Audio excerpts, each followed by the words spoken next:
Bueno, vamos directo al grano.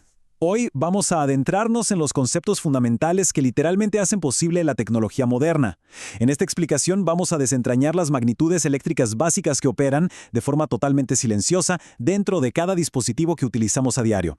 Es realmente fascinante ver cómo principios físicos invisibles se traducen en el funcionamiento perfecto de nuestras computadoras. A ver, para arrancar, pensemos en una pregunta súper básica pero clave.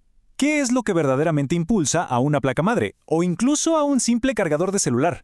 Aquí no hay nada de magia, son fuerzas físicas trabajando en una armonía perfecta.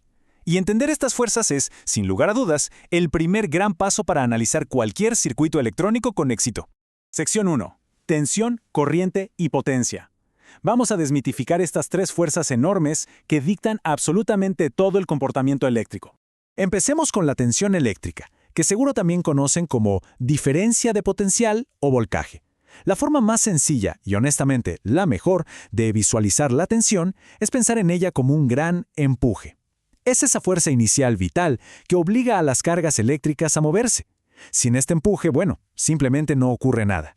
Fíjense que cuando analizamos una simple pila de 1.5 voltios con un multímetro, lo que realmente estamos midiendo es cuánta fuerza de empuje le queda a esa batería para iniciar el trabajo. Y claro, la pregunta obvia es ¿qué pasa después de ese empuje? Exacto, ahí es donde entra en escena la corriente eléctrica. La corriente es el movimiento físico, el flujo real de todas esas cargas a través de un material conductor, como puede ser un cable de cobre. Imaginen el flujo de agua a través de una tubería justo en el momento en que abren la llave. Bueno, la corriente eléctrica es exactamente eso, un caudal de electrones desplazándose por el circuito. Y esto nos muestra una relación clarísima que hay que grabar en piedra. La tensión es el potencial, el empuje que está ahí esperando ser liberado.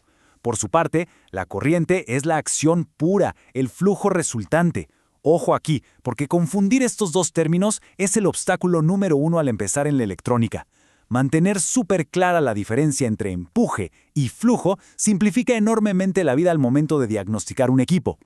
Ahora, ¿qué pasa cuando combinamos ese empuje con ese flujo? ¡Boom! El resultado es la potencia eléctrica. Esta es la manifestación totalmente tangible de la energía. Se traduce de forma directa en el consumo total de un dispositivo y de manera inevitable en ese calor molesto que nos obliga a instalar disipadores y ventiladores ruidosos. Por ejemplo, al diseñar fuentes de alimentación, se calcula esta potencia máxima, digamos unos 2.5 o 6 watts, para asegurar que el sistema entregue la energía sin fallar ni prenderse fuego.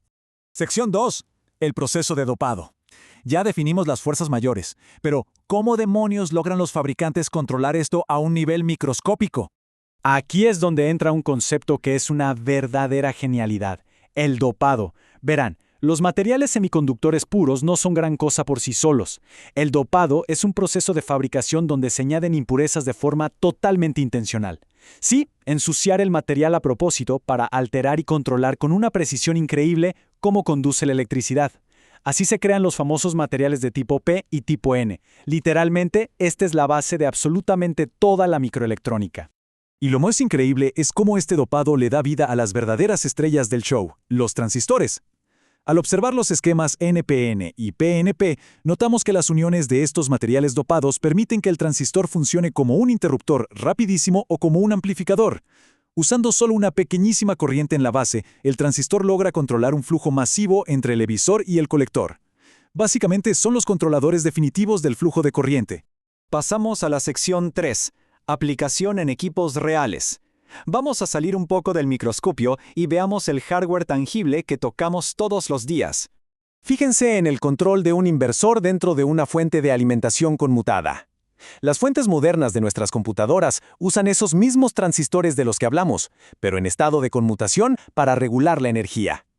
Lo que hacen es comparar constantemente el voltaje de salida real con el que el equipo necesita y ajustan a velocidades absurdas los tiempos de encendido y apagado. Todo esto para garantizar que la entrega de potencia sea impecable, sin importar cuánto varíe el consumo del equipo. La gran moraleja de todo esto es que cada pista, cada rincón en una placa madre depende de un equilibrio casi musical. Tenemos resistencias limitando el flujo, capacitores almacenando esa carga y transistores conmutando las señales. Todo el ecosistema requiere que la tensión, la corriente y la potencia operen dentro de márgenes increíblemente estrictos para no fallar. Número 4. Errores comunes de medición. porque sí, la teoría suena maravillosa, pero la práctica en el taller tiene unas trampas tremendas. Vamos a repasar qué cosas no hay que hacer. Cuando agarramos un multímetro, los errores pueden tener resultados literalmente explosivos. El error más grave de todos, y tristemente súper común, es intentar medir la corriente eléctrica conectando el multímetro en paralelo, tal cual como se mediría el voltaje. Grave error. La tensión se mide en paralelo, claro, pero para la corriente hay que abrir el circuito y conectar el instrumento en serie. Hacer esto mal no solo da lecturas falsas, sino que puede freír el equipo de medición o la placa misma en un parpadeo. Además, nunca jamás hay que ignorar la polaridad. Y por favor, al momento de medir, no confundamos el empuje con el flujo. Y así llegamos a la sección 5, el enigma de la fuente. Para cerrar este análisis, pongamos sobre la mesa un escenario de la vida real que nos obliga a conectar todos los puntos. Es un misterio clasiquísimo en el mundo del soporte técnico. Resulta que medimos una fuente de alimentación, el multímetro nos marca 12 voltios clavadísimos, perfectos. Pero al conectarla al equipo, la computadora no enciende o se apaga bajo carga. ¿Qué está pasando ahí? La respuesta está en la potencia y la corriente. Ese empuje, la tensión, está ahí presente cuando medimos en vacío. Pero si los componentes internos de la fuente están viejos o degradados, ya no tienen la capacidad de suministrar el flujo, o sea, la corriente, que el hardware exige en la práctica. Y sin suficiente corriente, la potencia cae en picada y el equipo colapsa.